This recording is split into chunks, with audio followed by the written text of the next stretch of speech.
अभी तक आपने एटॉमिक मास निकालना सीख लिया था सारा का सारा, आता है आपको सारी चीज़ें। अब ये देखो, हमने कंसेप्ट ऑफ एटॉमिक मास अब हमने सीख लिया था भाई क्या होता है, किस चीज़ में नापते हैं, न्यू के अंदर, किसके अंदर, न्यू, ठीक है, ये आपको पता था कैसे होते हैं। Concept can be extended to calculate the molecular mass. अब मॉलिक्यूल क्या चीज़ होता है, एटम क्या होता है, मुझे अब आपको बताने की ज़रूरत नहीं है। मॉलिक्यूल क्या होता है पता है ना सभी को, okay. The molecular mass of a substance, ये इसकी डेफिनेशन है कि किसी भी सब्सटेंस का मॉलिकुलर मास क्या होता है, sum of atomic mass of all the atoms in a molecule of the substance. कहने का मतलब, फॉर एग्जांपल हाइड्रोजन का मॉलिक्यूल H2, दो हाइड्रोजन के एटम्स मिलके एक मॉलिक्यूल बना रहे हैं, इसलिए उसको H2 बोलते हैं, हाइड्रोजन। फ्रीली एक एटम एग्जिस्ट नहीं कर सकता, दोनों मिलके एग्जिस्ट कर रहे हैं। उन दोनों एटम्स का टोटल मास जो हम कैलकुलेट कर लेते हैं is equal to molecular mass कहलाएगा, ठीक है। एक मॉलिक्यूल में दो एटम हाइड्रोजन के, दोनों का एटॉमिक मास इंडिविजुअल हम कैलकुलेट करके प्लस कर दें तो मॉलिकुलर मास कहलाएगा, ओके। ये होता है मॉलिकुलर मास। उदाहरण के लिए नीचे देखो, और इसकी भी यूनिट क्या होता है, atomic mass unit new, new के अंदर भी हम इसको कैलकुलेट करते हैं। आप इसमें 3.1 एग्जांपल देख सकते हो। कैलकुलेट द रिलेटिव, रिलेटिव का मतलब समझ में आ गया था ना क्या होता है, क्योंकि कार्बन के एटम के रिलेशन में हमें हमेशा एटॉमिक मास निकालना होता है, इसलिए रिलेटिव बोलते हैं। Relative molecular mass of the water H2O, calculate the molecular mass of the HNO3। H2O को देखो, एटॉमिक मास ऑफ हाइड्रोजन था 1 न्यू, ओके। ऑक्सीजन का कितना था H2, O के एक का था 8, तो 2 के कितने हो गए 16। So the molecular mass of the water which is contained in 2 atoms of the hydrogen and 1 atom of the oxygen is 2 गुना में 1, 2 तो हाइड्रोजन के हो गए और 1 हो गया किसका, ऑक्सीजन का मॉलिक्यूल का हो गया, क्या बन गया 18 यूनिट। ऑक्सीजन को बोलते हैं O, ठीक है। एक का एटॉमिक मास निकलता है 8, परंतु O हमेशा दो फॉर्म के अंदर, ऑक्सीजन दो एटम से मिलके बनेगा, ठीक है, O2 इसीलिए हम लिखते हैं। तो OO यहाँ पे लिखा हुआ है O, H2O, परंतु O का मतलब क्या है, ये एक मॉलिक्यूल है और ये दो ऑक्सीजन के एटम से मिलकर बना है। एक का एटम का 8, दो का कितना 16। हाइड्रोजन का एक एटम का मास कितना 1, दो का कितना 2, 16 जमा में 2 कितना हो गया 18। यूनिट क्या आ गई न्यू। आया समझ में। HNO3 का आप खुद निकाल सकते हैं। फॉर्मूला मास यूनिट क्या हो गया, एक फॉर्मूले के अंदर जितने भी मॉलिक्यूल होते हैं उसको ऐड कर दे तो उसका फॉर्मूला मास निकलाता है। आया समझ में। ये उदाहरण के लिए ये देखो, इसके अंदर NaCl, ये आपको कल भी बताया था, फॉर्मूला मास बताया था ना, NaCl। इसमें सोडियम का और क्लोरीन का, सोडियम का अंदर एक मॉलिक्यूल है, क्लोरीन का भी एक मॉलिक्यूल है। Na प्लस में Cl, 1 गुना में 23 जमा में 1 गुना में 35.5, कितना हो गया 58.5। क्लोरीन का हमने क्या बताया था, देखो पीछे याद करो वीडियो अगर आप देखोगे, हमें ये पता था कि क्लोरीन कैसा था, एक बड़ा एटम मिलके बने हुए हैं, ठीक है। एक तो बड़ा एटम था और 3 छोटे छोटे थे, है ना। एक का हमने कुछ अलग से कैलकुलेट किया था और बाकी के छोटे छोटों का हमने अलग से कैलकुलेट किया था। क्लोरीन भी क्या है, मॉलिक्यूलर फॉर्म के अंदर मिलता है। तो क्लोरीन के मॉलिक्यूल प्लस में सोडियम के मॉलिक्यूल, टोटल मिला के एटॉमिक मास, और यूनिट क्या आ गई हमारी 58.5 न्यू। होया clear. Calculate the formula unit mass of CaCl2। CaCl का देखो, एटॉमिक मास ऑफ कैल्शियम कितना है और क्लोरीन के 2 हैं। क्लोरीन का कितना एटॉमिक मास निकला था 35.5, ठीक है। तो एटॉमिक और कैल्शियम का कितना था 40, ठीक। 40 जमा में 2 गुना में 35.5 बराबर है 40 जमा में 71, 111। ये आपको थोड़े से याद भी करने पड़ेंगे। कहाँ से याद करने पड़ेंगे भैया, ये आपको याद करने पड़ेंगे। ये देखो जैसे कि एटॉमिक मास है पेज नंबर 35 के ऊपर, इसीलिए आपको बताया था ना ये टेबल याद करनी है। Hydrogen, carbon, oxygen, sodium, magnesium, sulphur, chlorine, chlorine का देखो ये रहा 35.5, याद आया।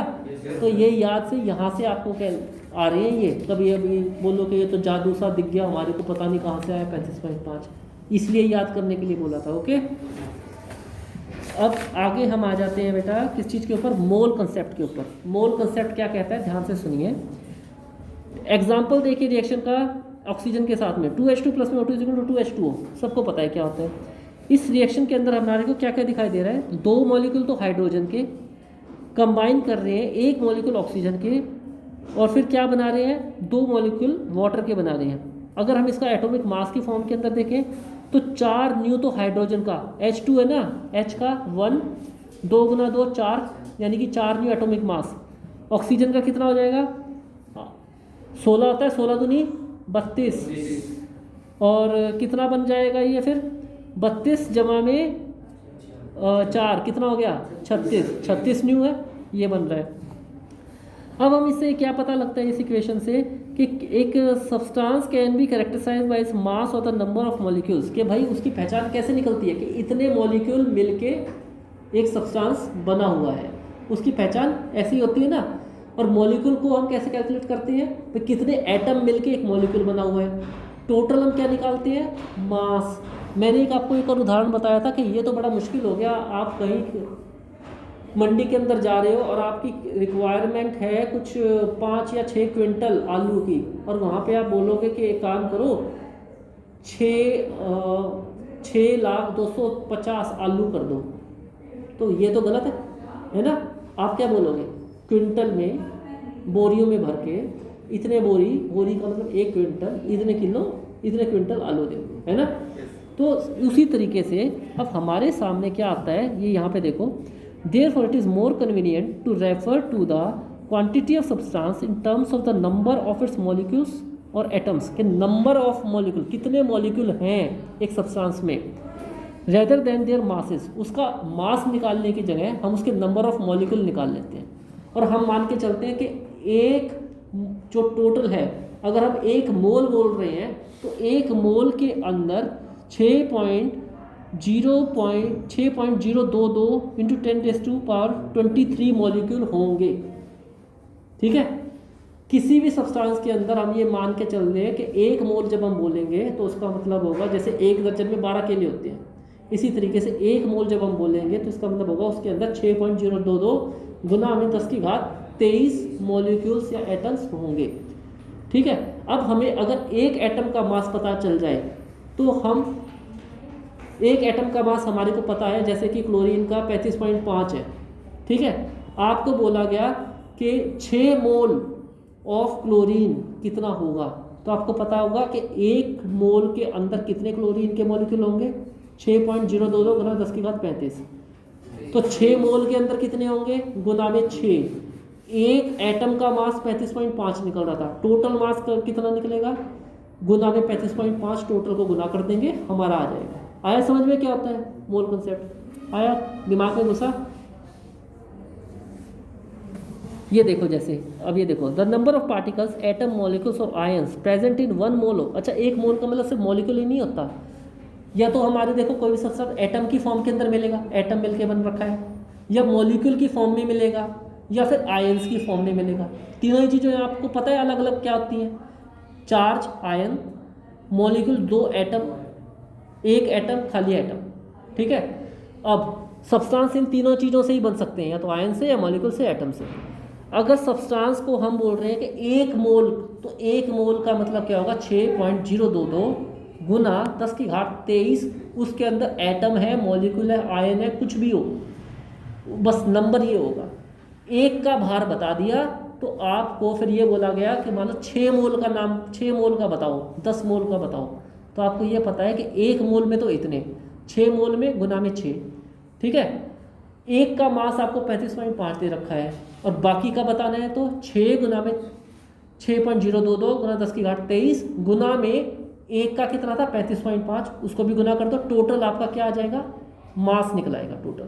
उस मास को हम क्या बोलेंगे, मोलर मास। क्या बोलेंगे, मोलर मास। आया समझ में। ये देखो जैसे कि इसके अंदर है, और इसी को 6.022 गुना 10⁻23 नंबर को एक एक्सपेरिमेंटली ऑब्टेन्ड वैल्यू है ये। अभी कहाँ से आई भाई, एक्सपेरिमेंट करके बता रखी है, ठीक है, इसको आपको याद करना है। और इस नंबर को क्या बोलते हैं, एवोगैड्रो कांस्टेंट और एवोगैड्रो नंबर। क्या बोलते हैं, एवोगैड्रो कांस्टेंट और एवोगैड्रो नंबर। और इसको रिप्रेजेंट कैसे करते हैं, एन के आगे एक 0 लगा के, ठीक है। Named in honour of the Italian scientist Amedeo Avogadro, ये इटालियन साइंटिस्ट था एमिडियो एवोगैड्रो, इसने ये पता किया था कि भैया मोल कंसेप्ट इसने दिया था कि इतना बड़ा बड़ा कैलकुलेशन करने की ज़रूरत नहीं है, एक काम करो, एक जैसे दर्जन होता है ऐसे ही एक मोल बना दो। एक मोल का मतलब उसके अंदर कितने एटम, आयन, मॉलिक्यूल कितने 6.022 गुना में 10 की घात 23। उसके बाद से आपका वेट निकालना आसान हो जाएगा, ठीक है। नहीं तो कैलकुलेट करते रहो, H2O के अंदर पहले H का करोगे, ऑक्सीजन करोगे, फिर उसका करोगे, फिर इसका करोगे, ठीक है ना ये चीज़। Beside being related to the number, a mole has one more advantage, एक और एडवांटेज है इसका, और अ डोजन और a gross. This advantage that mass of one mole of a particular substance is also fixed. और उन्होंने एक मोल का मास भी फिक्स कर दिया, एक मोल का मास भी फिक्स कर दिया। पहले तो उन्होंने क्या किया कि एक मोल के अंदर भैया इतने पार्टिकल, ये फिक्स कर दिया। दूसरा उन्होंने क्या किया, एक मोल का मास और फिक्स कर दो, मान लो 1 ग्राम रख दिया, तो फिर तो आपकी बात ही सारी होगी। आपको मतलब 5 मोल का बताओ कितना, 1 मोल का 1 ग्राम, 5 मोल का 5 ग्राम, ठीक है, बिल्कुल आसान हो गया ना calculation. The mass of one mole of substance is equal to relative atomic और molecular mass in the grams. The atomic mass of elements give us the mass of one atom, that element in the atomic mass unit nu. To get the mass of 1 mole of atom, that element, that is molar mass, we have to take the same numerical value but change the units from the u to g. आप g के अंदर आप convert करो। उदाहरण के लिए molar mass of atom is also gram atomic mass. For example atomic mass of hydrogen, atomic mass कितना है हाइड्रोजन का 1 न्यू, ठीक है। ग्राम एटोमिक मास उसका हमने नाम दे दिया, जब हम मोलर मास निकालेंगे उसको बोलते हैं ग्राम एटॉमिक मास। तो 1 न्यू इज इक्वल टू 1 ग्राम ही मान के चल लिया, ठीक है। अगर हम बोले कि एटॉमिक मास क्या है तो वो भी 1 ग्राम है, और मोलर मास क्या है तो सॉरी एटॉमिक मास बोले तो वो 1 न्यू है, और एटॉमिक मास क्या है 1 ग्राम है, ठीक। If 1 new hydrogen has only 1 atom of hydrogen, 1 gram of hydrogen has 1 mole atom, that is 6.022 गुना 10 की घात 23 atoms of the hydrogen. Similarly 16 oxygen का क्या होता है 16 होता है ना, 8 8 2 1 का 8 होता है, 2 मॉलिक्यूल से बनता है ये, तो 16 न्यू। तो इसका एटॉमिक मास कितना हो जाएगा 16 एटॉमिक ग्राम, ठीक है जा। तो 16 ग्राम ऑक्सीजन हैज़ 1 मोल, इसको हमने बोल दिया 1 मोल, ठीक है जी। दैट इज 6.22 गुना 10 की घात 23 एटम्स ऑफ द ऑक्सीजन। कहने का मतलब जो भी उसका एटॉमिक मास वही उसका मोलर मास भी, फालतू करने का ज़रूरत नहीं है। और 1 मोल के अंदर फिर कितने पार्टिकल 6.022 घट की घात 23। To find the gram molecular mass और molar mass of molecule we keep the numerical value the same as the molecular mass but simply change the units about u to g। भाई atomic mass निकाल लो, अगर आपको molar mass निकालना है तो उसका एटॉमिक मास निकाल लो, एक एटम का या एक मॉलिक्यूल का, और उसके आगे ग्राम लगा लो, बस और कुछ भी नहीं करना आपको। फॉर एग्जांपल हाइड्रोजन का कितना होगा, हाइड्रोजन का H का क्या होता है बेटा, H का भी तो ऊपर ही तो देखो 1 न्यू 1 होता है ना, ये आपने याद कर रखा है। तो एटॉमिक मास क्या होएगा 1 न्यू, मोलर मास क्या होएगा 1 ग्राम, क्या होएगा, और 1 मोल ऑफ हाइड्रोजन का कितना मास होगा 1 ग्राम, 1 ग्राम, यही तो बताया है। ये देखो, to find the gram molecular mass of molar mass of molecule we keep the numerical value the same and the molecular mass but the simply change the units from u to g। For example as you have already calculated molecular mass of H2O का निकालो। H2O का क्या है, oxygen का कितना था भैया 16, 8 plus में 8, ऑक्सीजन के 2 मॉलिक्यूल से बन रहा है। हाइड्रोजन का कितना था 1, हाइड्रोजन के H2O में कितने हैं 2, 16 जमा में 2 कितना हो गया, तो टोटल कितना है 18 न्यू। ये है इसका एटॉमिक मास या मॉलिकुलर मास निकल गया। इसको मोल में कैसे करेंगे, आगे बस U की जगह G लगा दो, 16 ग्राम, आया समझ में। So 16 U of water has only 1 molecule of water, 16 gram of water has 1 mole molecular of the water। तो 18 U water has 1 molecule of water, 18 gram water has 18 ग्राम पानी के अंदर कितने मोल होंगे 1 मोल होगा। कितना होगा, क्यों, क्योंकि H2O का एटॉमिक मास क्या है, टोटल कैलकुलेट करके कितना निकला था 18, ठीक है। और उसके अंदर एक मॉलिक्यूल, कितने मॉलिक्यूल होंगे 18 ग्राम के अंदर? 6.022 गुना 10 की घात 23। ठीक है।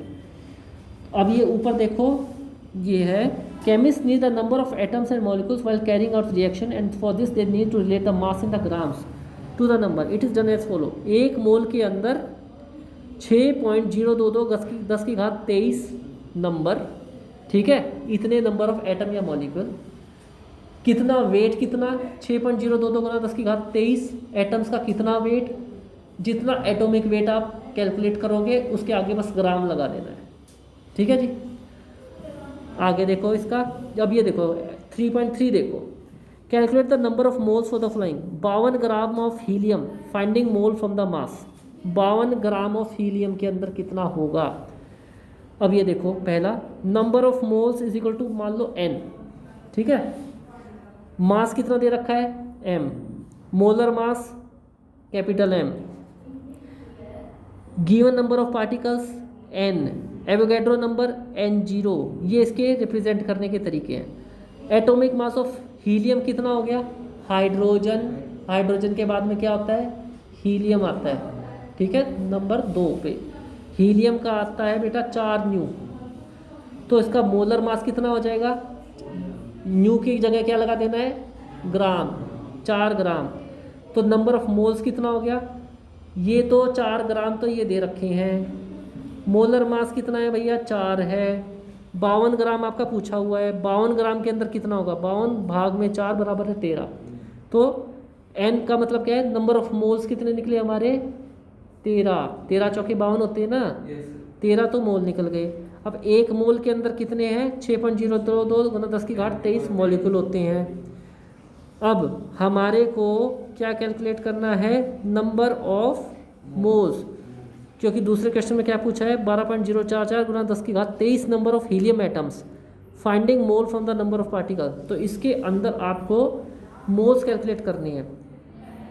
12.044 गुना 10 की घात 23 टोटल आपको पार्टिकल्स दे रखे हैं। एक मोल में होते हैं 6.022 10 की घात 23, 10 की घात 23 से 10 की घात 23 कटा, और ये 0.22022 ये कटा, और 6 गुना 2 यानी कि नंबर ऑफ मोल्स कितने आ गए? 2। क्या ये आपको समझ में आया? नहीं आया?